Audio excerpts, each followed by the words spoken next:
சண்டைக்கோழி serial நாளைக்கான எபிசோடில் என்ன நடக்க போகுதுன்னு பார்க்கலாம் வாங்க. அதுக்கு முன்னாடி என்னுடைய சேனலை நீங்கள் சப்ஸ்கிரைப் பண்ணலைன்னா மறக்காமல் சப்ஸ்கிரைப் பண்ணிக்கோங்க. பக்கத்தில் இருக்கிற பெல் பட்டனையும் ப்ரெஸ் பண்ணிக்கோங்க. மகா ஜோதியை ஹாஸ்பிட்டலில் அட்மிட் பண்ணுறாங்க. இன்னொரு பக்கம் அந்த ரவுடி நந்தினிக்கு கால் பண்ணும்போது விஜய் சந்தேகப்பட்டு அந்த காலை அட்டன் பண்ணுறாரு. அந்த ரவுடி பேசுறதுக்கு முன்னாடி அந்த ரவுடிக்கு ஹிண்ட் கொடுக்குற மாதிரி நந்தினி வந்துட்டு, என் மருமகளை கண்டுபிடிச்சிட்டிங்களா, அவள் இப்போ பத்திரமா இருக்காளா, என்ன நடந்துச்சு அப்படின்னு சொல்ல அந்த ரவுடி உஷாராயிடுறாங்க. மேடம் கூட யாரோ இருக்காங்க அப்படின்னு யோசிச்சுக்கிட்டு அப்படியே கதையை மாற்றி சொல்கிறாங்க. மேடம், நீங்கள் சொன்ன மாதிரியே உங்கள் மருமகளை நாங்கள் ஃபாலோ பண்ணி போனோம். அவங்க பின்னாடியே போயிட்டு ஒரு இடத்துல தடுத்து நிறுத்தினோம். ஆனால் அவங்க எவ்வளோ சொல்லியும் கேட்கல. அந்த சமயம் பார்த்து ஒரு கும்பல் அவங்கள கத்தியால் குத்துறதுக்காக வந்தாங்க. நாங்களும் அவங்கள காப்பாற்ற ட்ரை பண்ணோம். அப்போது ஒரு அம்மா இடையில வந்து அந்த கத்தியை வந்து பிடிச்சிட்டாங்க. அவங்க கையில் அடிபட்டுருச்சு. அதுக்கப்புறம் அந்த ரவுடிங்களாம் அங்கேருந்து போயிட்டாங்க. அவங்க மருமக வந்துட்டு அந்த அம்மாவை ஹாஸ்பிட்டல் கூட்டிகிட்டு போயிருக்காங்க அப்படின்னு சொன்ன உடனே விஜய் வந்துட்டு, நீ சொல்கிறிய அந்த அம்மாவுக்கு என்ன வயசு இருக்கும் அப்படின்னு கேட்குறாங்க. ஒரு 40-45 வயசு இருக்கும் அப்படின்னு சொன்ன உடனே ஐஸ்வர்யா வந்துட்டு, அது கண்டிப்பாக அம்மாவாக தான் இருக்கும் அப்படின்னு ரொம்ப பயப்படுறாங்க. அதுக்கப்புறமா எந்த ஹாஸ்பிட்டல்னு தெரியுமா அப்படின்னு கேட்க, அதெல்லாம் எங்களுக்கு தெரியாது சார் அப்படின்னு சொல்லிடுறாங்க. ஒரு பக்கம் நந்தினி, அட பாவிங்களா, விக்ரமை விட்டா மாதிரி இந்த மகாவையும் விட்டுட்டிங்களேடா, உங்களை என்ன பண்ணுற பாருங்க அப்படின்னு டென்ஷனாக நின்றுட்டுருக்க. உடனே வந்துட்டு விஜயும் ஐஸ்வர்யாவும் யோசிக்கிறாங்க, அது கண்டிப்பாக அம்மாவாக தான் இருக்கும் அப்படின்னு யோசிச்சுட்டு இருக்காங்க.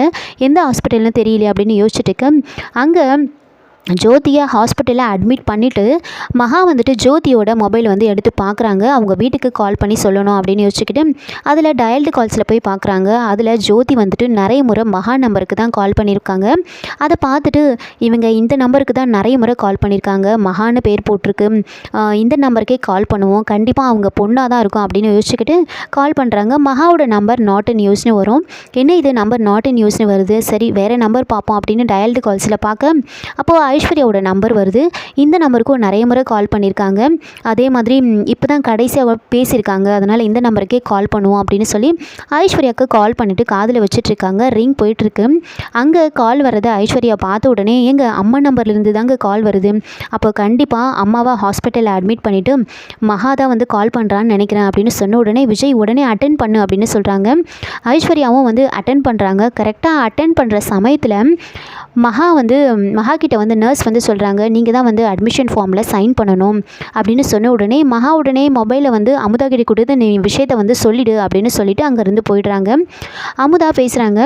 அமுதா வந்து விஷயத்தை சொல்கிறாங்க, இந்த மாதிரி வந்து இந்த ஃபோனை வச்சுருந்தவங்களுக்கு வந்து அடிபட்டுருச்சு, நாங்கள் அவங்கள ஹாஸ்பிட்டலில் அட்மிட் பண்ணியிருக்கோம், பெருசாக அடி எதுவும் கிடையாது, அதனால் வந்துட்டு நீங்கள் சீக்கிரம் வாங்க அப்படின்னு சொல்கிறாங்க. அது கேட்டு ஐஸ்வர்யா வந்துட்டு, நீங்கள் ஜிகே குரூப் ஆஃப் கம்பெனிஸில் இன்டர்வியூக்காக வந்த பொண்ணு தானே அப்படின்னு கேட்ட உடனே அமுதா வந்துட்டு, என்ன இது கரெக்டாக கேட்குறாங்க, ஒருவேளை அந்த அம்மா தான் வந்து அந்த ரவுடிங்கில் அனுப்பியிருப்பாங்களோ அப்படின்னு யோசிச்சுக்கிட்டு ஃபோனை காதுலேருந்து எடுத்துகிட்டு இருப்பாங்க.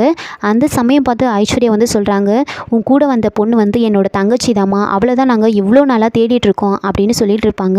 அதெல்லாம் வந்து அமுதா வந்து கேட்க மாட்டாங்க, கையில் வச்சுட்டு யோசிச்சுட்டே இருப்பாங்க. அதுக்கப்புறமா காதில் வச்சு பேசுகிறாங்க. அப்போது ஐஸ்வர்யா, உன் கூட வந்த பொண்ணு வந்துட்டு நான் பேசணுமா, அந்த பொண்ணுக்கிட்ட நான் அவசரமாக பேசணும், ஃபோனை கொடுமா அப்படின்னு சொல்ல, அப்போ அமுதா வந்துட்டு ஒரு உஷாராயிட்டு, என் கூடலாம் யாரும் வரலை அப்படின்னு சொல்கிறாங்க. அப்போ ஐஸ்வர்யா வந்துட்டு, இங்கே பாருமா, தயவு செஞ்சு உன் கூட வந்த பொண்ணுக்கிட்ட ஃபோனை கொடு, நான் அவசரமாக பேசணும் அப்படின்னு சொல்ல, ஏங்க நான் தான் சொல்லிகிட்டே இருக்கேன்ல, என் கூடலாம் யாரும் வரலை, நான் மட்டும்தான் வந்திருக்கேன், நீங்கள் சீக்கிரம் வாங்க, எனக்கு ஒரு முக்கியமான வேலை இருக்குது, நான் கிளம்பணும் அப்படின்னு சொல்லிட்டு ஃபோனை கட் பண்ணிடுறாங்க.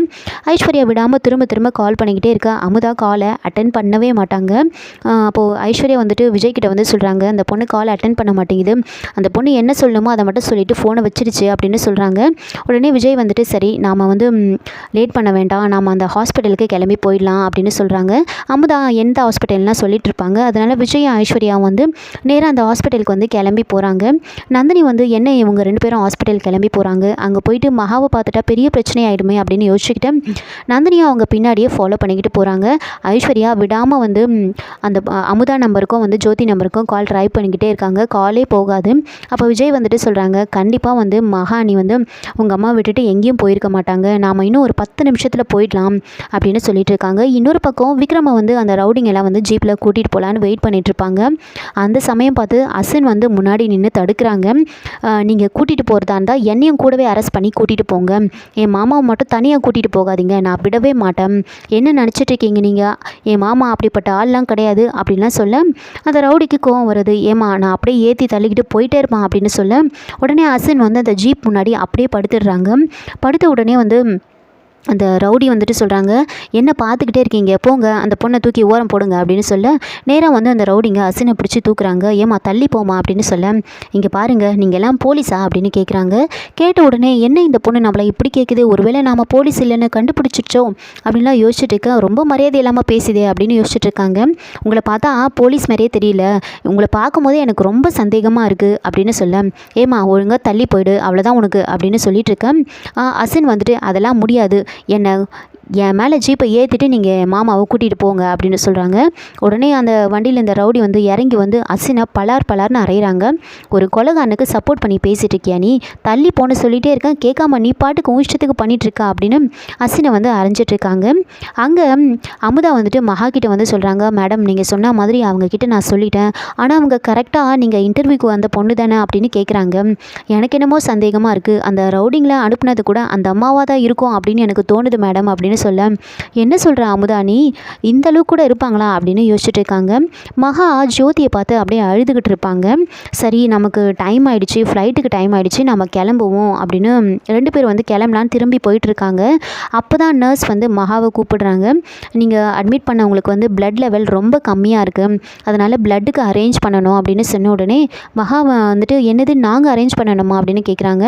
ஆமாம் நீங்கள் தானே அவங்கள அட்மிட் பண்ணீங்க அப்படின்னு கேட்க மேடம் இங்கே பாருங்கள் எங்களுக்கும் அவங்களுக்கும் எந்த ஒரு சம்மந்தமும் கிடையாது, அவங்களுக்கு அடிபட்டுருச்சு அதனால் நாங்கள் அவங்கள ஹாஸ்பிட்டலில் கொண்டு வந்து சேர்த்தோம் அவ்வளோதான், அதை தாண்டி அவங்களுக்கும் எந்த சம்மந்தமும் கிடையாது அப்படின்னு சொல்கிறாங்க.